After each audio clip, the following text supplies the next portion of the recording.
আলাইকুম লুচোয়াং সাবানায়মা।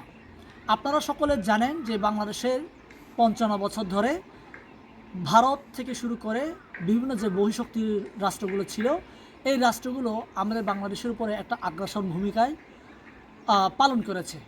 এই আগ্রাসনের বিরুদ্ধে যেই বা যারা কথা বলেছে তাদের প্রত্যেককে এই বাংলাদেশের মানচিত্র থেকে তাদেরকে মুছে ফেলা হয়েছে। যেমন আবরার ফাহাদ, যেমন ওসমান হাদি।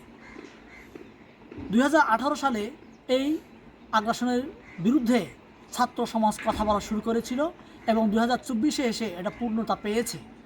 এই পূর্ণটাকে আরও আমাদের বাংলাদেশের বুকে শক্তিশালী রূপে প্রতিস্থাপন করার জন্য বাংলাদেশের ছাত্র সমাজ কাজ করে যাচ্ছে। তেমনি আমরা যারা পার্বত্য চট্টগ্রামে আছি, পার্বত্য চট্টগ্রামের ছাত্র সমাজের পক্ষ থেকে আমরাও সিএসটি সম্প্রীতি জোটের মাধ্যমে কাজ করে যাচ্ছে পার্বত্য চট্টগ্রাম থেকে ভারতীয় আগ্রাসন থেকে শুরু করে নানা শক্তিশালী রাষ্ট্রের আগ্রাসন থেকে পার্বত্য চট্টগ্রামকে মুক্ত রাখার জন্য। পার্বত্য চট্টগ্রামকে অনেকেই বলে অবিচ্ছেদ্য অংশ। আমি বারে বারে বলি, পার্বত্য চট্টগ্রাম বাংলাদেশের অবিচ্ছেদ্য অংশ নয়। পার্বত্য চট্টগ্রাম বাংলাদেশের একটা ঢাকা জেলার মতো রাঙ্গামাটিও একটা জেলা, বান্দরবনও একটা জেলা, খাগড়াছড়িও একটা জেলা। সুতরাং আপনারা কখনো বলবেন না পার্বত্য চট্টগ্রাম বাংলাদেশের অবিচ্ছেদ্য অংশ। এই কথা বলার মাধ্যমে বাংলাদেশের পার্বত্য চট্টগ্রাম যে বাংলাদেশের অংশ নয়, এটা প্রতিফলিত হয়। আমি অনুরোধ করছি এই শব্দটাকে এড়িয়ে চলার জন্য। আমরা এই পার্বত্য চট্টগ্রামের নানা অসঙ্গতি নিয়ে, এই পার্বত্য চট্টগ্রামের মানুষদের সমস্যা নিয়ে আমরা কথা বলে যাচ্ছি। এই পার্বত্য চট্টগ্রাম যে বাংলাদেশের অংশ, এটাকে সম্পূর্ণরূপে সংবিধানে অন্তর্ভুক্ত করার জন্য আমরা কাজ করে যাচ্ছি। এই কাজ করার মধ্য দিয়ে আমরা পাহাড়ের আনাচে কানাচে, ঘরে ঘরে, দুয়ারে দুয়ারে আমরা যাচ্ছি। এই যাওয়ার পথে অনেকে আমাদের শুভাকাঙ্ক্ষী হয়ে আমাদেরকে সাপোর্ট দিচ্ছেন। আমি চাই আপনাদের এই সাপোর্ট আরও বৃদ্ধি পাক এবং আমরা যাতে করে এই পাহাড় থেকে সম্পূর্ণরূপে এই যে পাহাড়ের মানুষের যে অবাঙালি জনগোষ্ঠীর যে সেন্টিমেন্ট রয়েছে, যে বাঙালি এবং অবাঙালির মধ্যে যে একটা ফাটল রয়েছে, এই ফাটল যাতে করে আমরা ভেঙে দিতে পারি এবং আমরা যাতে করে ভ্রাতৃত্বে এবং সম্প্রীতির সমাজ যাতে করে আমরা বিনির্মাণ করতে পারি, এই লক্ষ্যে সিএসটি সম্প্রীতি জোট কাজ করে যাচ্ছে।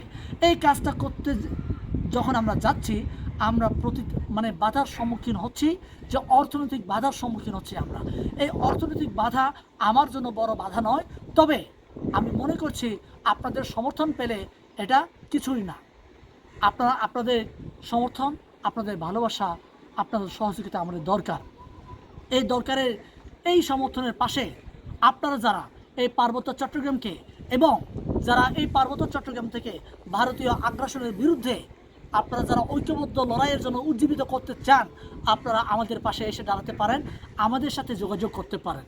আপনাদের সাথে কাঁধে কাঁধ মিলিয়ে, হাতে হাত রেখে আমরা এই পার্বত্য চট্টগ্রাম থেকে ভারতীয় আগ্রাসন, ভারতীয় দালালদেরকে আমরা মুক্ত করতে চাই।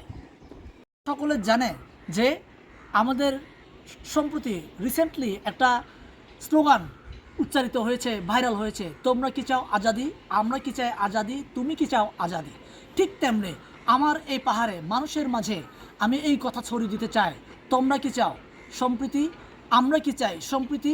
এই যে এই স্লোগানে মুখরিত হয়ে এই পার্বত্য চট্টগ্রামকে আমরা অবৈধ অস্ত্রমুক্ত করতে চাই এবং এই পার্বত্য চট্টগ্রাম থেকে যে তথাকথিত যে আপনার অধিকার কর্মী, এই অধিকার কর্মী মুক্ত করতে চায় এবং এই পার্বত্য চট্টগ্রাম থেকে প্রকৃতপক্ষে যে ভারতীয় আগ্রাসন, ভারতে এই পার্বত্য চট্টগ্রামে মানুষদেরকে ব্রেন ওয়াশ করে অস্ত্রের মুখে ধাবিত করছে, এখান থেকে পার্বত্য চট্টগ্রামবাসীকে আমি মুক্ত করতে চাই এবং এই পার্বত্য চট্টগ্রামে যে সকল নাগরিক রয়েছেন, বাঙালি অবাঙালি সকল জাতির মাঝে আমরা জাতির অস্তিত্ব টিকে রাখার প্রেরণা আমরা যোগান দিতে চাই। এই যোগান দিতে গেলে আমাদেরকে একসাথে ঐক্যবদ্ধ হতে হবে। ঐক্যবদ্ধ না হলে আমরা এখান থেকে মুক্তি হতে পারবো না। তাই বারে বারে আমি আপনাদেরকে বলছি, আমরা জীবনের ঝুঁকি নিয়ে কাজ করে যাচ্ছি। পার্বত্য চট্টগ্রামকে ভারতীয় আগ্রাসন মুক্ত করার জন্য।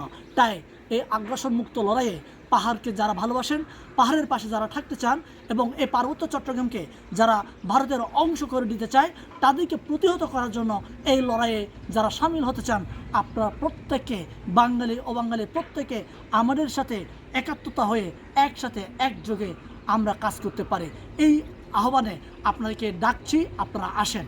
পাশাপাশি এই কাজ করার জন্য আপনারা যারা অর্থনৈতিকভাবে আমাদেরকে সাপোর্ট দিতে চান, আমাদেরকে কম্বল দিয়ে, যে আপনার শীতবস্ত্র দিয়ে, খাতা কলম দিয়ে, শিক্ষা সামগ্রী দিয়ে, আপনি যেভাবে পারেন, আপনারা যেভাবে আমাদের পাশে এসে দাঁড়াতে চান, আপনারা এসে আমাদেরকে দাঁড়াতে পারেন।